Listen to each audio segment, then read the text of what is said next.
Daniela, you can start. Very good. So good morning, ladies and gentlemen.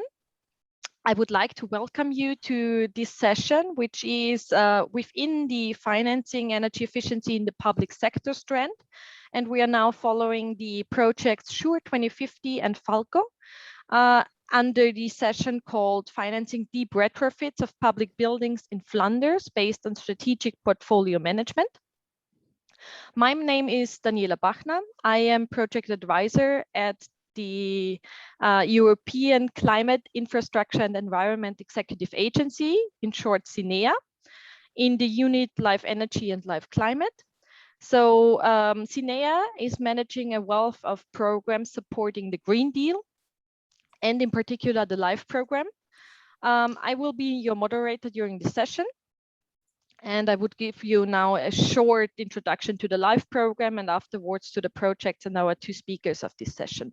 The new LIFE program will now feature 4 sub-programs. It will shortly be adopted and published. And one of these sub-programs will be Clean Energy Transition, in short CET.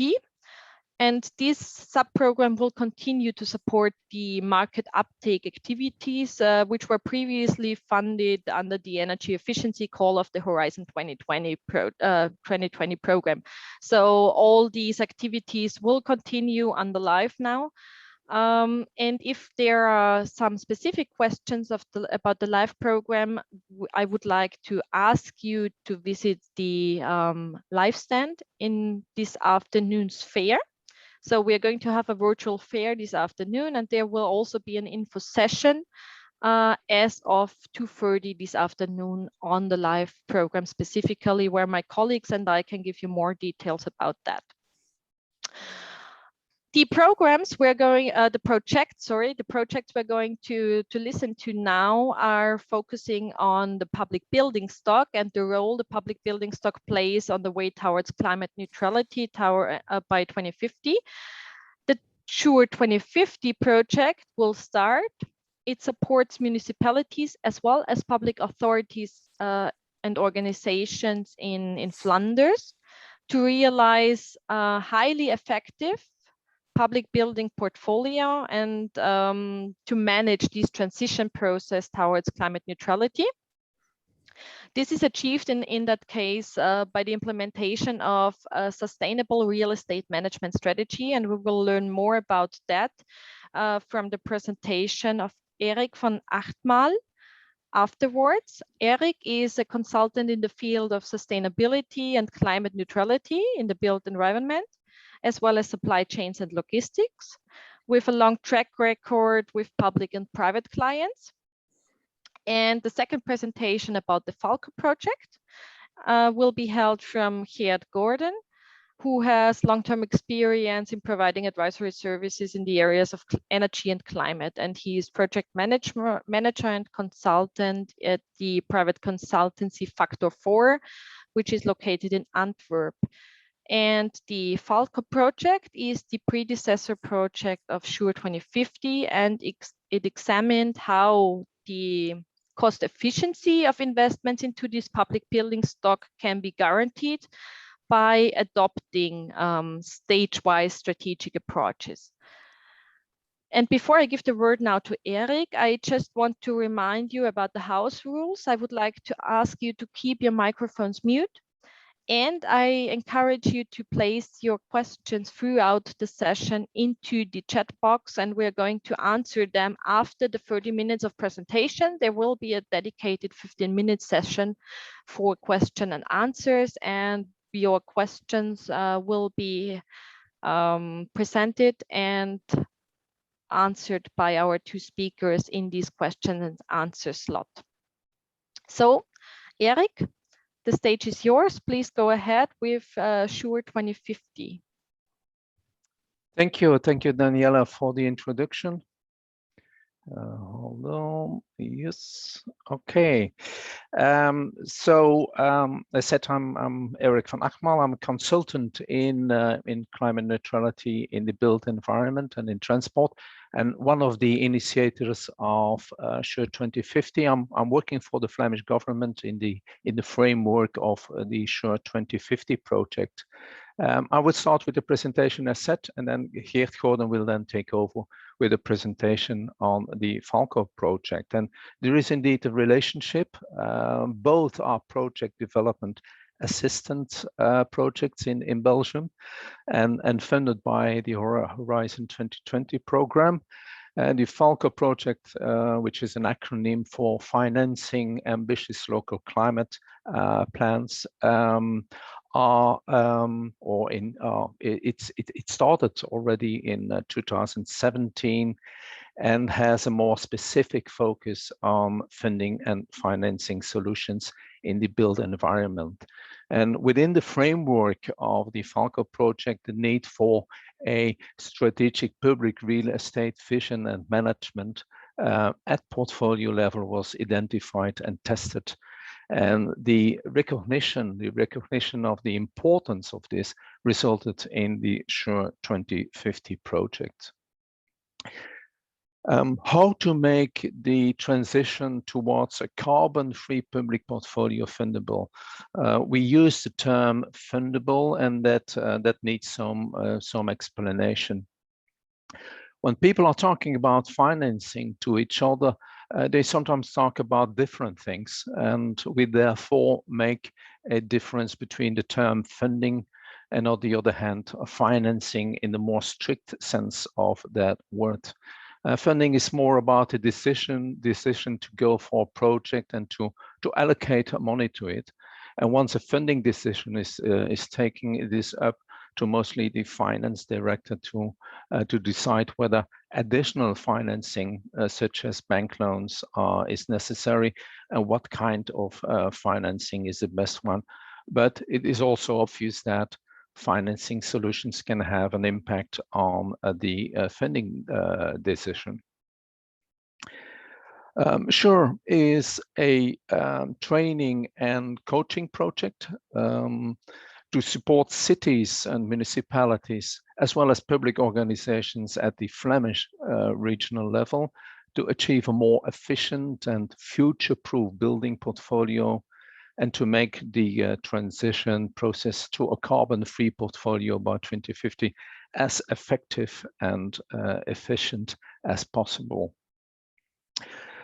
Flanders, as most of you, or some of you will know, is the northern part of Belgium, and the regional Flemish government has a lot of own responsibilities, and energy efficiency and climate policy at the regional level is part of that. More than 20% of all the Flemish municipalities and about all public organizations with real estate at the regional Flemish level are participating in SURE2050. And with that large number, actually, we have reached our maximum capacity to support them. Oops. Yes, about the consortium, we've got all the provinces and their expertise centers in sustainable building and living. Also three organizations at the regional level, including the regional distribution grid operator Fluvius, and a private partner, Factor 4, which is a consultancy. I will first explain the overall project design and then talk about the project more in detail. And SURE2050 is all about changing the cost-benefit trade-off. And in a cost-benefit trade-off, decision makers are taking all kinds of things into consideration on the cost side as well as on the benefit side. So it's much more than only the financial analysis. And the consideration in the design of SURE2050 project was actually the identification of a gap between, on one hand, the climate objectives, voluntary climate commitments, and political declarations, such as in the framework of the Covenant of Mayors. And on the other hand, the willingness to take all the necessary actions to realize these common climate objectives. And an explanation of this gap is actually the cost-benefit trade-off of these climate actions in the mind of people, including political decision makers, compared with the cost-benefit trade-off of other things that are considered important as well. And on one hand, there is an increasing awareness of the high cost, and on the other side, the benefit of stopping global warming is mainly something in the far future. And also the coupling between the own actions and investments, and on the other hand, the realization of this global climate mitigation goal is low. So the outcome of this relative cost-benefit trade-off is therefore negative, which means that the motivation for actions and investments to achieve climate neutrality is limited. And this problem is also called the well, the tragedy of the commons, with when actors acting rationally in their own self-interest, nonetheless act irrationally as a collective group. And to overcome this negative cost-benefit trade-off, we changed the investment object to non-climate, more tangible benefits, and to consider the cost to realize the climate neutrality objective as a more acceptable, what we call co-cost. So the co-cost non-climate benefit approach is in particular appropriate when there are good opportunities for realizing additional value, or that can be financial or social value, or cost savings and sometimes cost savings on the other hand. And both opportunities are strongly existing in public real estate management.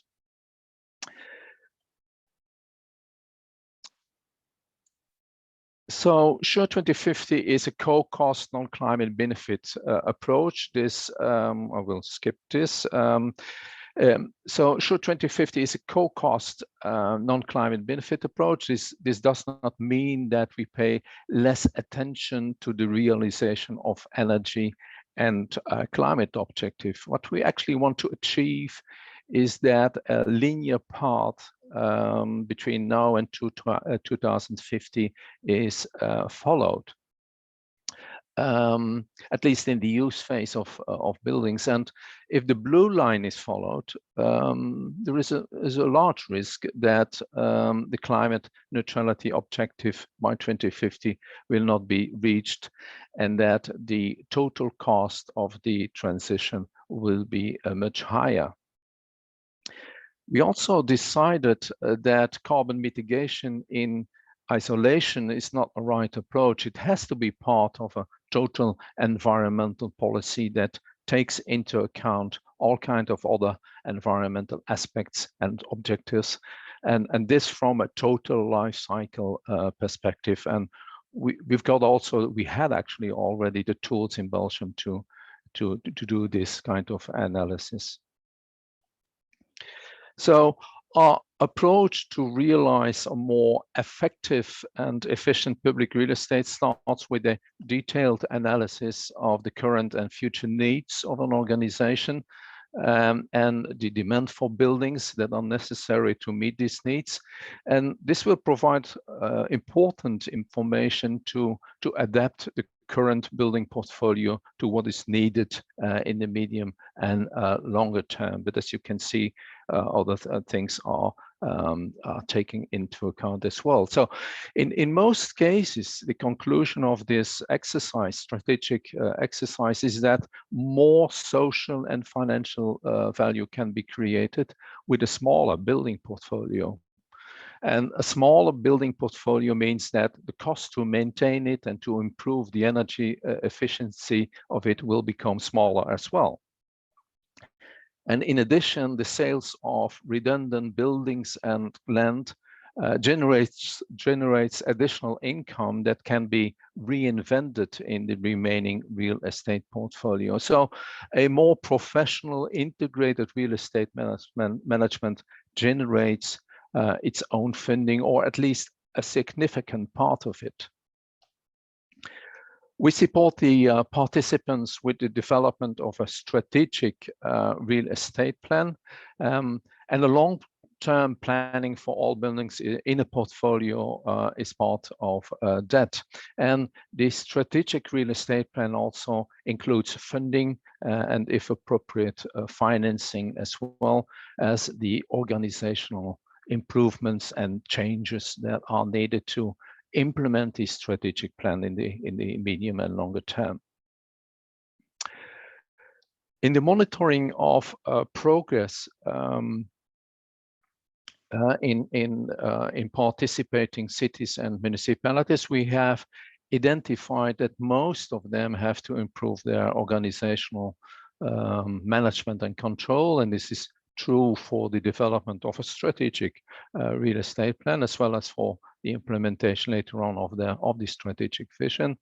And the allocation of sufficient financial means and human resources are part of that improvement process in a lot of them.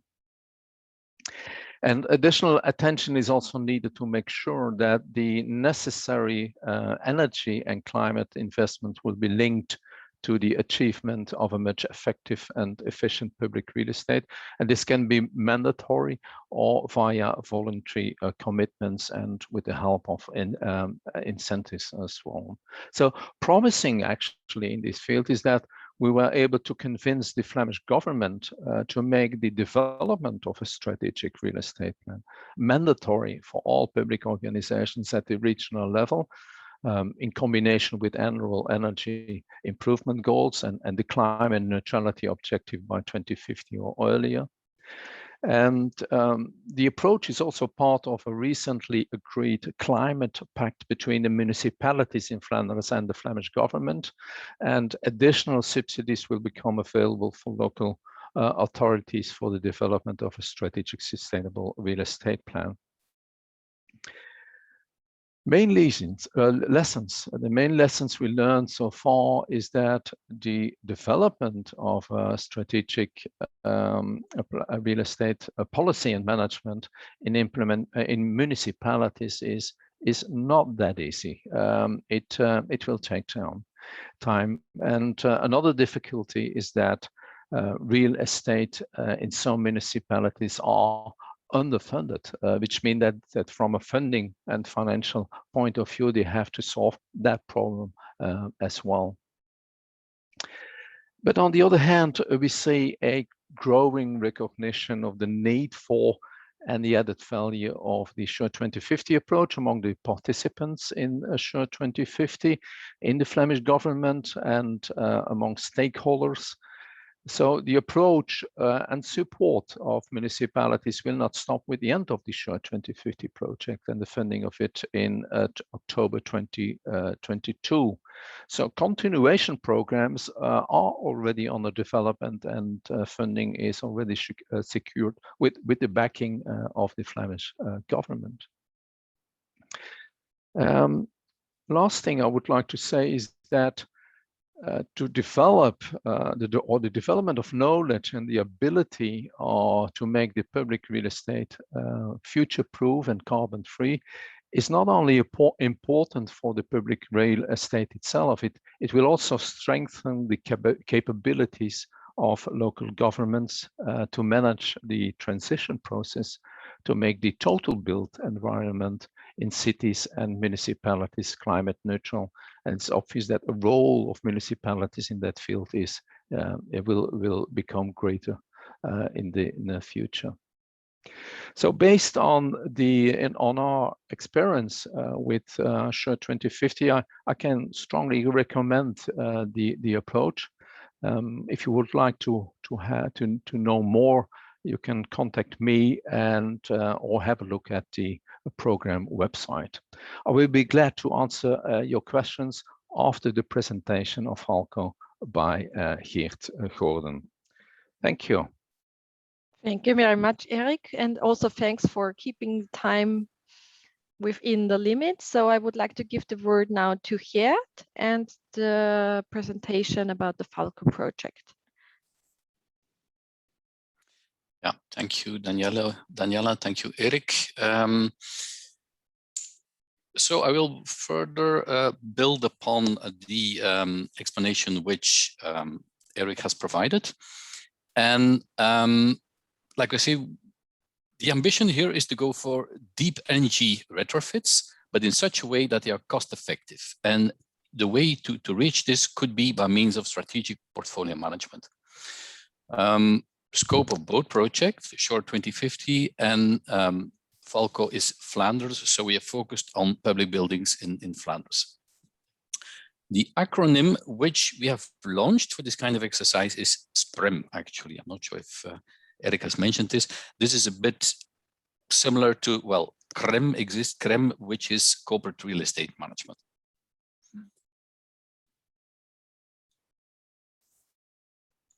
See, okay.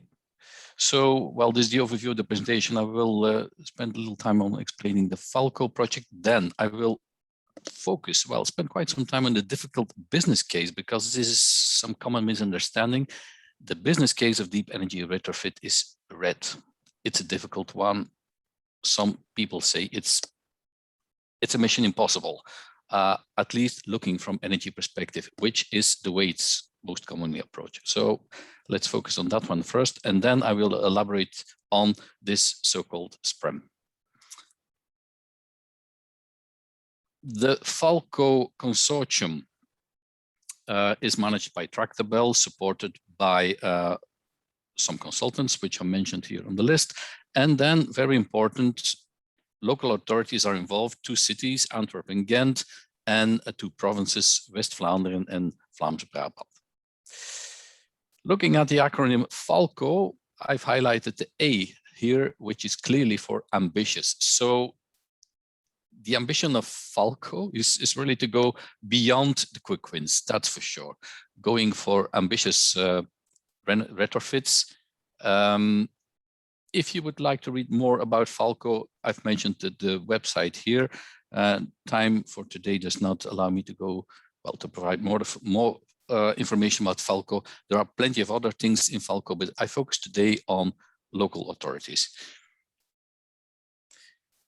The core challenge within FALCO is actually the following. Let's say, when looking at local authorities, looking at municipalities, cities, many of them have mid-term climate commitments under the Covenant of Mayors or whatever.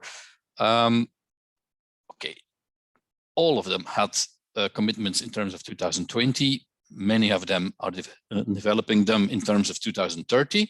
Now, if we compare this with 2050, the long-term climate commitments or IDs, very few municipalities have these, which makes sense, which is not unexpected, of course. Now, if you have a deeper look at these intermediate levels of ambition, most of the measures which will be taken and will be considered as intermediate have a robust business case, meaning that the financial outcome is positive, or at least they are budget neutral. If you look here at the long-term, well, the commitments and the according measures to reach 2050, the business case there is extremely difficult.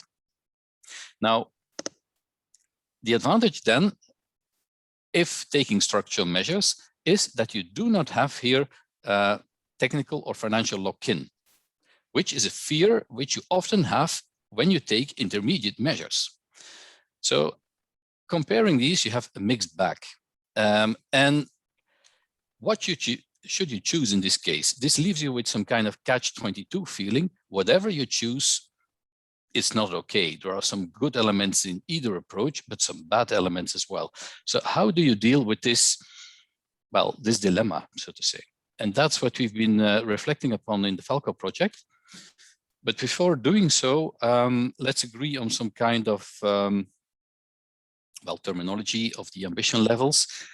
If we talk about low ambition, scenario 0, we are talking about 10% reduction in energy use.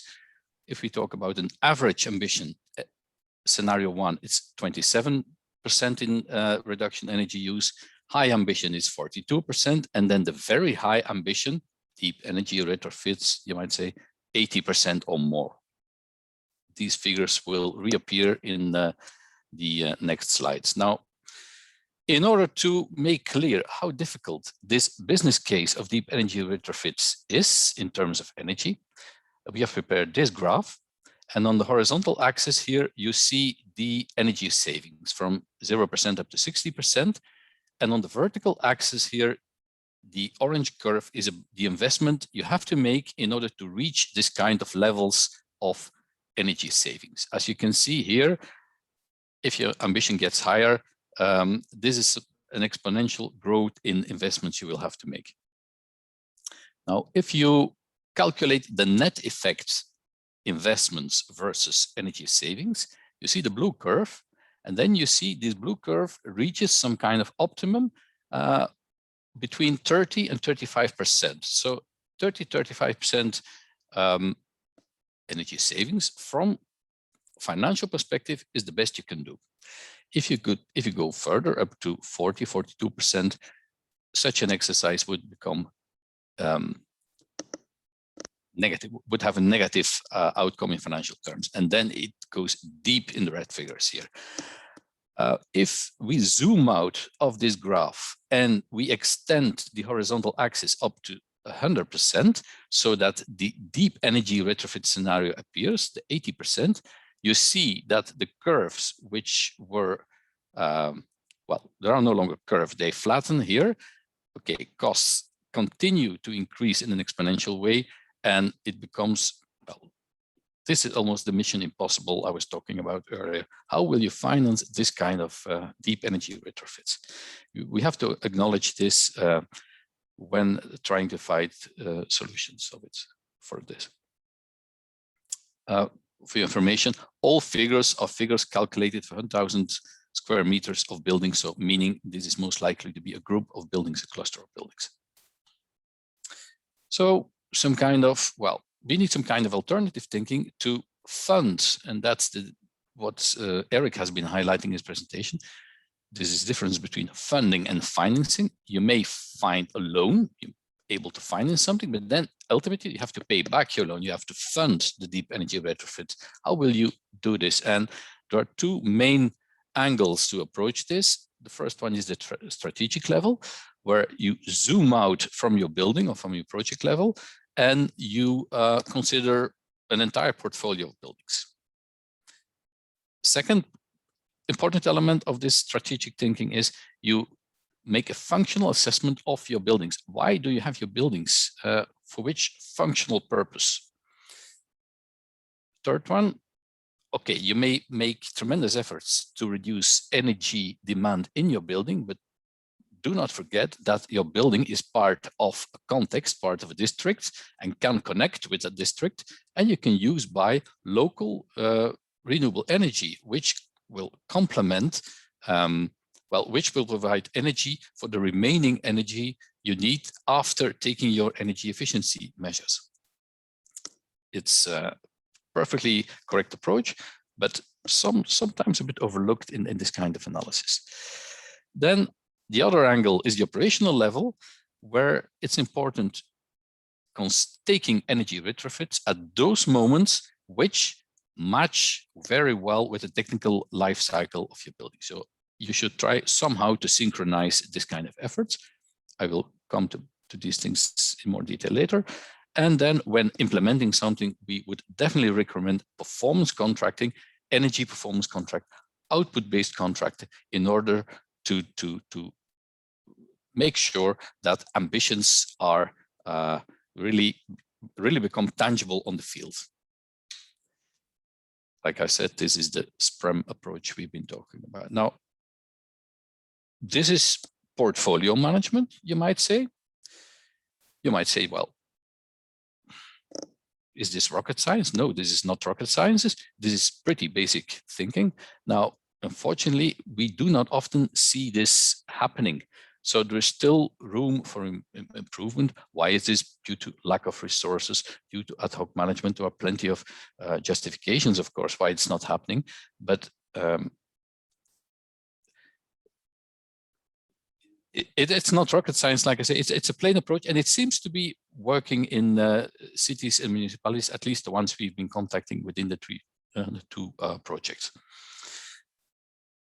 Functional real estates. Well, what is this? Here, an organization, municipality, city, should dare to raise the question: do we need all these buildings we have? For what purpose are they actually needed? Do they still serve the purpose of providing particular services? And this clearly goes beyond the scope of the facility manager. Then you enter the field of the human resources department. This exercise, this core question, should enable you to identify those buildings which are deemed redundant or inappropriate, and you should no longer waste money on them, which we often see happening, unfortunately. And you can use the generated income to invest in your core portfolio, the buildings you keep in your portfolio. Also in this exercise, you may be able that some buildings cannot be made future-proof from technical perspective because the structure does not allow to do so, or the buildings are badly located from mobility perspective. So those are also candidates to be removed from a portfolio. In terms of technical life cycle of a building and synchronizing with natural renovation moments, you should be able to identify trigger points. Now, most of the people working in this kind of projects tend to have a bias, a firm bias in terms of energy and climate, which makes sense. That's what why we're all in this kind of business. Now, we implicitly assume that the locomotive in such an exercise will be energy efficiency, climate, which in the real world is not likely to be the case. This may be a minor concern for a facility manager or a real estate manager. So it may very well be that what we are trying to do is one of the wagons, and the locomotive may be something entirely difficult: a fire safety upgrade of a building, asbestos removal, solving issues with accessibility, and this is likely to become also very important, upgrading a building to the new way of working in the post-corona times. Buildings will function in a different way. So this kind of synchronization at operational perspective of implementing measures is also very important. Another element I have to mention is this performance contract, energy performance contract, where you have output-based contract, result-oriented contracts, which have a bonus malus clause for the energy contractor, for the ESCO. This really is a way of working, and we are glad to see that this is taking up in Flanders and also in certain European countries.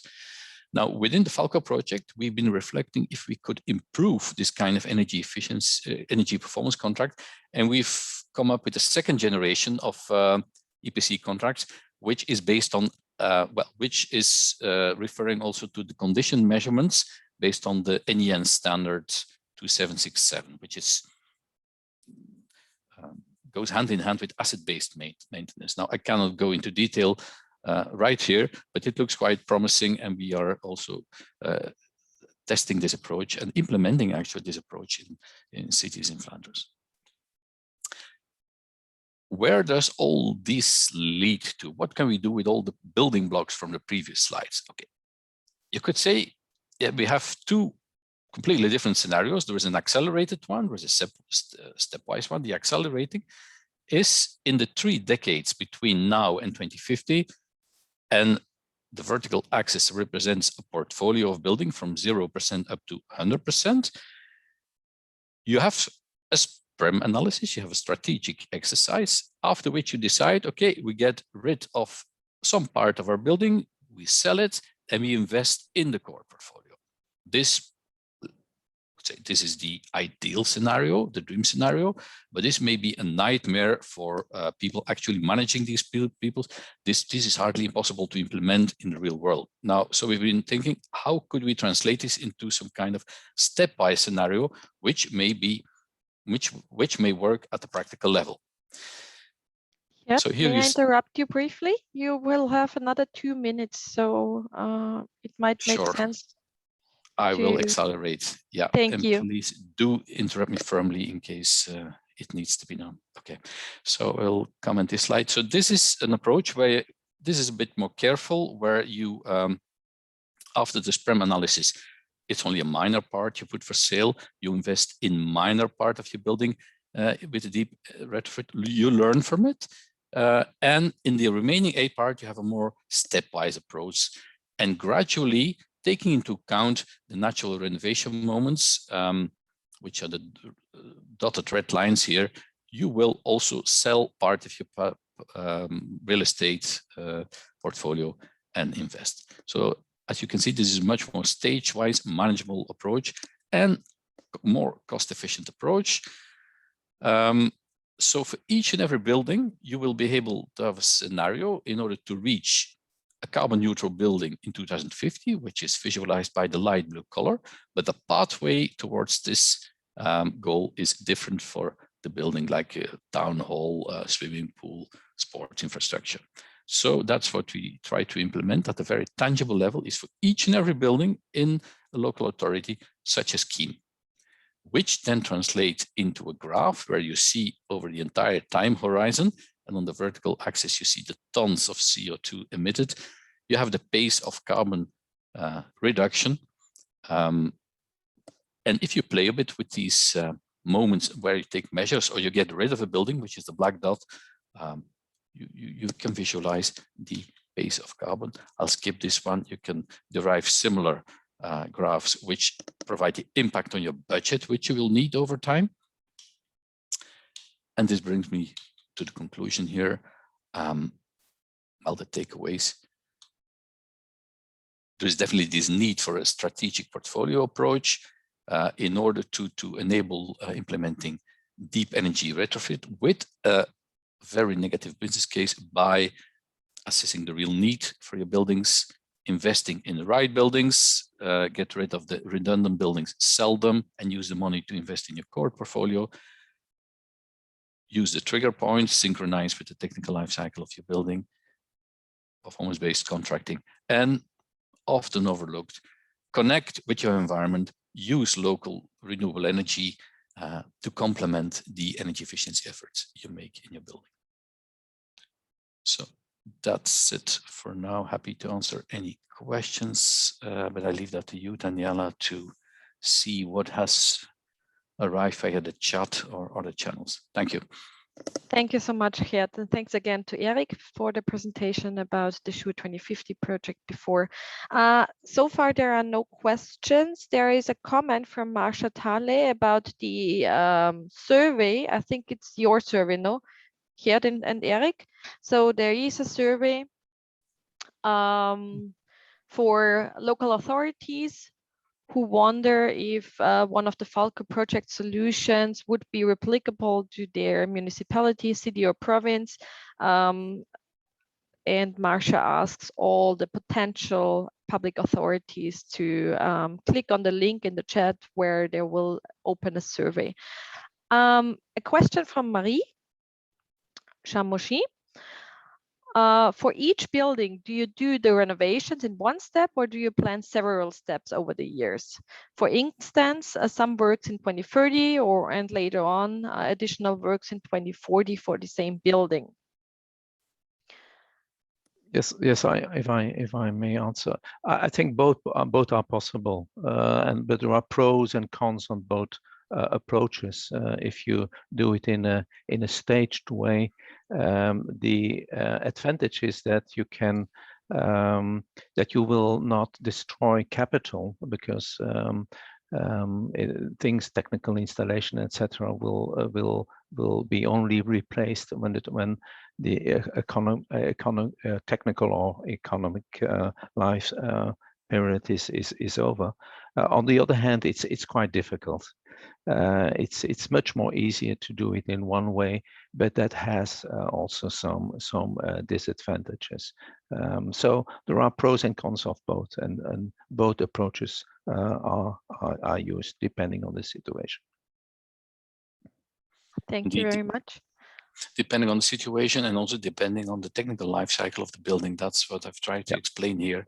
So it will be an ad hoc decision.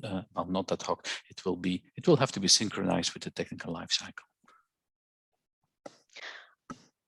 I personally would add, there's another question from Leo.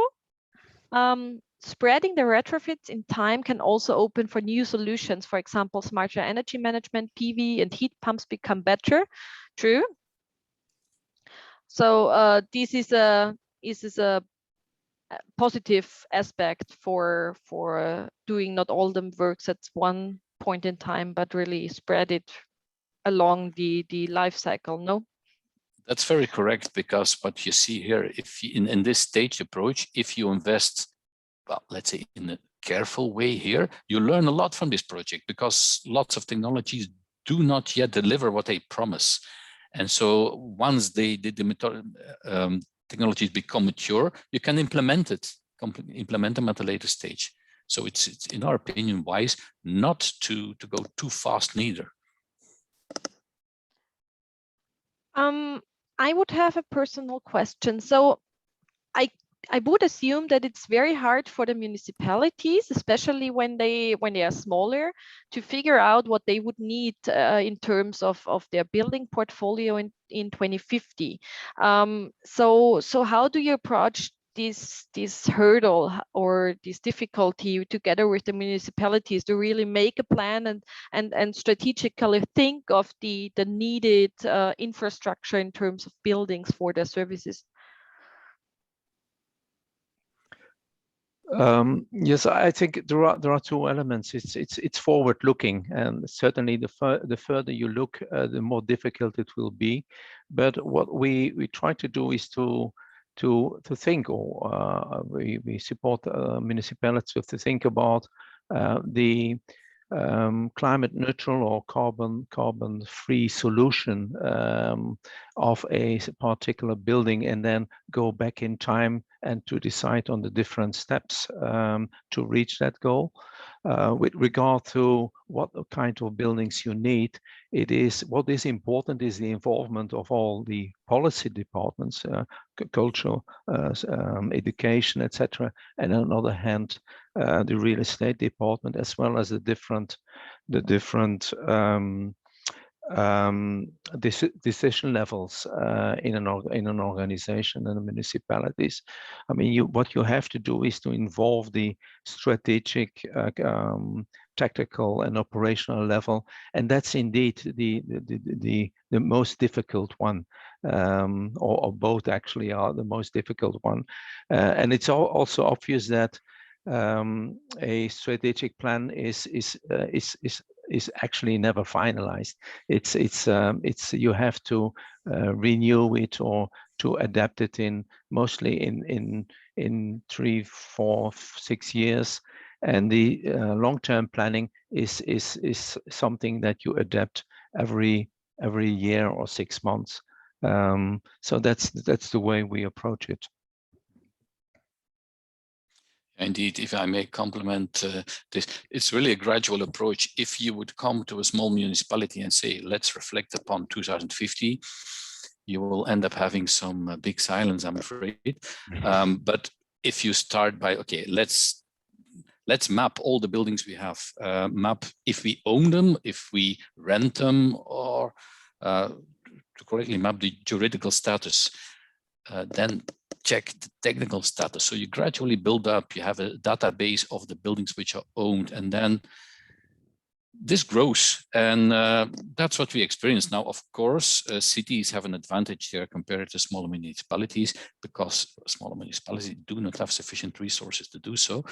And that's where the SPREM coach, which is a facility which is provided in the SURE2050 project, provides an opportunity. Of course, the SPREM coach is a person in the project which delivers a one-on-one service towards municipalities in order to reflect upon this kind of questions, in order to structure their database.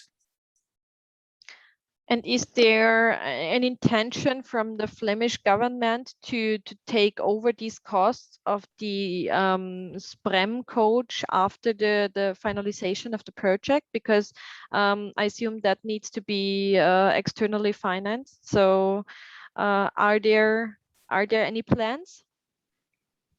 Yes, as I said, there is a climate pact signed recently between the municipalities and the Flemish government that will provide additional subsidies for and support for municipalities to develop such a plan. Thank you. And to some extent also for investments. Okay, so we have one last question. Time for one last question from Marie. It's again about the order of the measures and activities taken within the building. So how do you combine the lifespan of the building with the order of the steps of renovation, finishing with the energy protection? Because she's truly pointing out that it's difficult to start with the replacement of a boiler when it's at the end of its life, when the building envelope is not adequately refurbished at that stage already.